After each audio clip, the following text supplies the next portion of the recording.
नमस्कार दोस्तों, how are you. दोस्तों हम देख रहे हैं स्पॉटिंग एरर्स। इसके पहले हमने कुछ एग्जाम्पल डिस्कस किए थे, आज हम उसके आगे के एग्जाम्पल्स डिस्कस करने वाले हैं।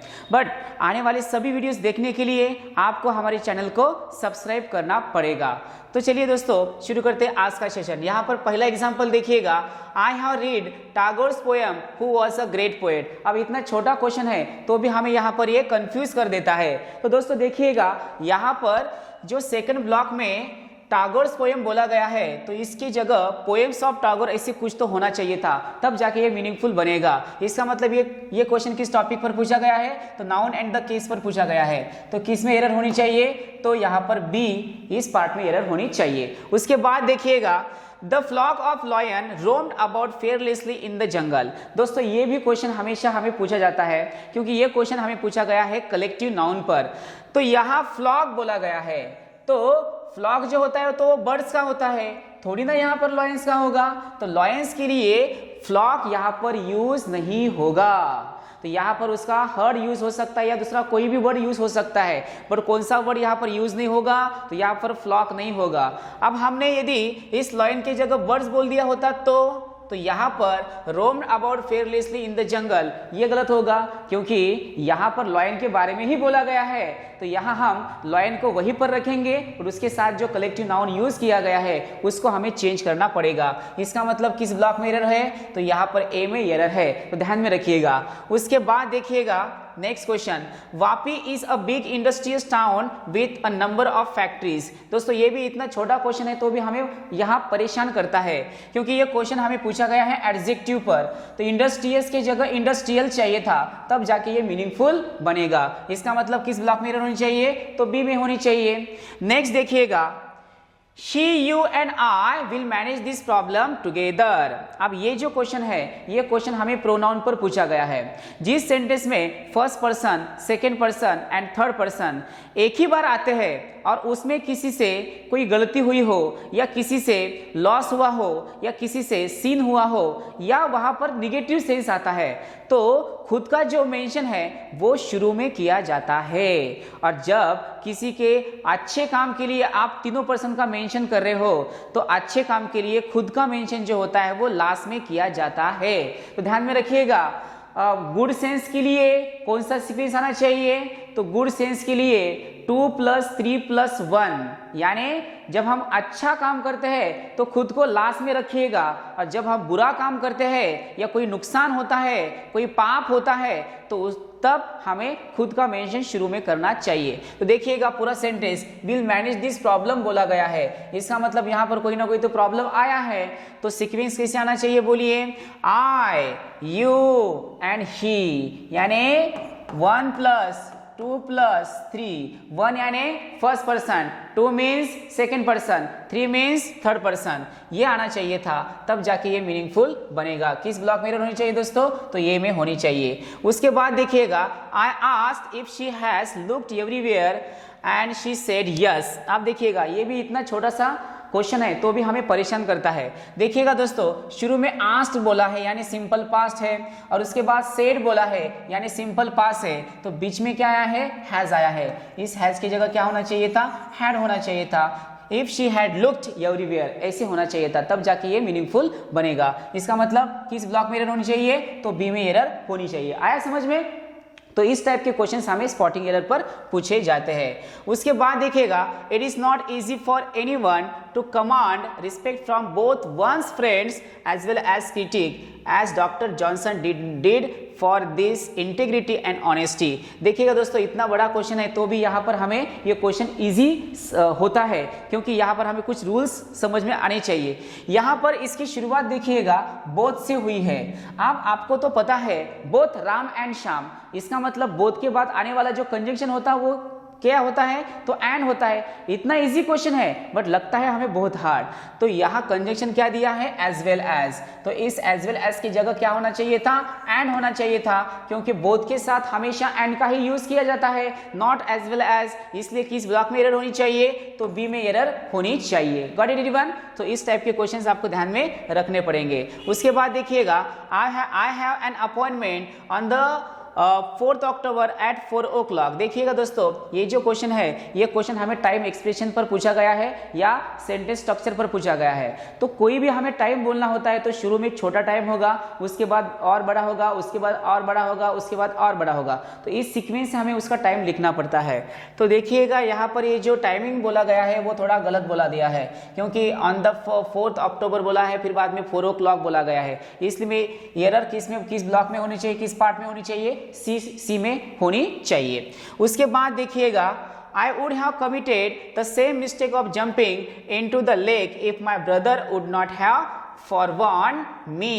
अब ये जो क्वेश्चन है वो टेंस पर पूछा गया है। किस टेंस पर पूछा गया है? तो ये पास्ट परफेक्ट टेंस पर पूछा गया है।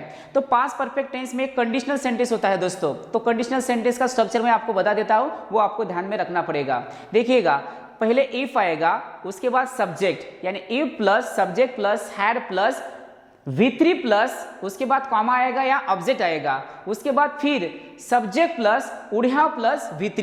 एक बार फिर से मैं बता देता हूं आपको, if plus subject plus had plus V3 plus comma plus यानी ऑब्जेक्ट प्लस, उसके बाद subject plus would have plus V3। तो यहां पर हमें इफ दिया गया है, इफ माय ब्रदर बोला गया है, और उसके बाद क्या होना चाहिए था? तो उसके बाद हैड होना चाहिए था। क्या होना चाहिए था? हैड होना चाहिए था, क्योंकि वुड हैव कमिटेड यहां पर दिया है। तो कभी कभी ऐसे भी होता है कि शुरुआत ही इफ से ही होनी चाहिए, इससे कुछ नहीं होता, सिर्फ स्ट्रक्चर आपको ध्यान में रखना है।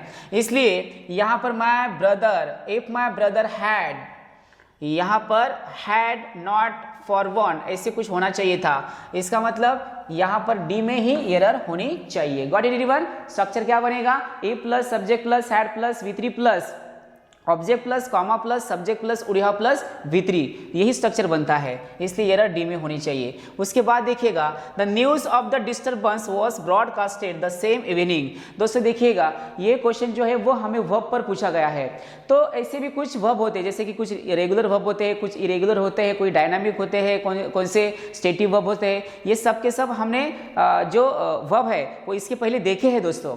आप देखिएगा, कट कट कट होता है, पुट पुट पुट होता है, शट शट शट होता है, उसी टाइप में ब्रॉडकास्ट ब्रॉडकास्ट ब्रॉडकास्ट होता है, उसको ईडी नहीं लगता। तो किस ब्लॉक में एरर होनी चाहिए? तो बी में एरर होनी चाहिए। Got it everyone? उसके बाद देखिएगा next question, the bus could not ascend the steep hill because it was in the wrong gears. देखिएगा दोस्तों, ये क्वेश्चन हमें नाउन या नंबर पर पूछा गया है। यहाँ पर गलत गेयर है, तो गेयर होता है या गेयर्स होते हैं, तो यहाँ पर गेयर्स बोला गया है। तो गेयर तो यहाँ पर एक ही होता है, गलत गेयर डाल दिया तो एक ही होना चाहिए। तो यहाँ पर गेयर्स बोला गया है, इसलिए गेयर्स की जगह क्या होना चाहिए? Only gear. इसका मतलब किस ब्लॉक में एरर होनी चाहिए? सी में एरर होनी चाहिए। आया समझ में? तो इस टाइप के वर्ड्स आपको ध्यान में रखने पड़ेंगे और इसी टाइप के क्वेश्चन हमें एग्जाम में आएंगे। उसके बाद देखिएगा, the shirt I bought from Mumbai is superior and costlier than the one you are wearing. देखिएगा, मैंने अभी आपको बोला है या इसके पहले ही हमें कुछ एग्जांपल्स डिस्कस किए थे। इसके पहले मैंने आपको बोला था कि जो भी सीनियर होता है, जूनियर होता है, प्रायर होता है, इन सब के साथ आने वाला जो कंजंक्शन होता है वो कौन सा होता है? तो TO2 होता है। तो देखिएगा, सुपीरियर टू होना चाहिए था। क्या होना चाहिए था? सुपीरियर टू, तब जाके मीनिंगफुल बनेगा। इसलिए किस ब्लॉक में होना चाहिए? तो बी में होनी चाहिए। उसके बाद देखिएगा, the school is with in 100 yards from my house. तो इतना छोटा एग्जांपल है दोस्तों, पर ये किस टॉपिक पर पूछा गया है? तो सेंटेंस स्ट्रक्चर पर पूछा गया है। विद इन 100 yards ऐसे होना चाहिए था, तब जाके ये मीनिंगफुल बनेगा। तो किस ब्लॉक में एरर है बोलिए? तो बी में एरर होनी चाहिए। उसके बाद देखिएगा, everybody among the guest were enjoying drinking when the theft took place. अब ये क्वेश्चन किस टॉपिक पर आया है? तो ये आया है सब्जेक्ट वर्ब एग्रीमेंट पर, यानी प्रोनाउन पर पूछा गया या वर्ब पर पूछा गया है। अब देखिएगा दोस्तों, इसकी शुरुआत जो है वो एवरीबॉडी से हुई है। अब एवरीबॉडी जो होता है वो हमेशा सिंगुलर का सेंस लेके आता है। एवरीबॉडी जो होता है वो हमेशा सिंगुलर ही होता है, तो आने वाला वर्ब भी कैसे होना चाहिए? सिंगुलर ही होना चाहिए। तो यहाँ पर देखिएगा, एवरीबॉडी बोला है, अमंग द गेस्ट बोला है, यहाँ पर वर बोला है। इस वर की जगह क्या होना चाहिए था? यहाँ पर वॉज होना चाहिए था। क्या होना चाहिए था? वॉज होना चाहिए था, तब जाके ये मीनिंगफुल बनेगा। तो किस ब्लॉक में एरर होनी चाहिए दोस्तों बोलिए? तो बी में होनी चाहिए। Got it everyone? तो इस टाइप के एग्जांपल्स आपको ध्यान में रखने पड़ेंगे। उसके बाद देखिएगा, यहाँ पर और एक इंपॉर्टेंट एग्जांपल है, the thief broke in my house at the hour of midnight and took away all my belongings। देखिएगा दोस्तों, ये जो क्वेश्चन है, ये क्वेश्चन हमें किस टॉपिक पर पूछा गया है? तो ये पूछा गया है हमें प्रीपोजिशन पर। तो देखिए, जहां जहां पर ब्रेक आता है तो उसके साथ चोरी करना, इस सेंस में हमें इनटू का यूज करना पड़ता है। यानी ब्रेक इनटू का मतलब क्या होता है? जबरदस्ती किसके घर में घुसना, यानी चोरी करना। तो ब्रेक इनटू होना चाहिए, not break in. So break in की जगह क्या होना चाहिए था? तो इनटू होना चाहिए था, तब जाके ये मीनिंगफुल बनेगा। यानी किस ब्लॉक में एरर होनी चाहिए बोलिए? तो ये में एरर होनी चाहिए। आया समझ में? उसके बाद देखिएगा, I offered him part-time work, but he turned it over, saying that he would rather wait for a full-time job। अब देखिएगा, ये भी क्वेश्चन जो है वो सेंटेंस स्ट्रक्चर पर ही पूछा गया है।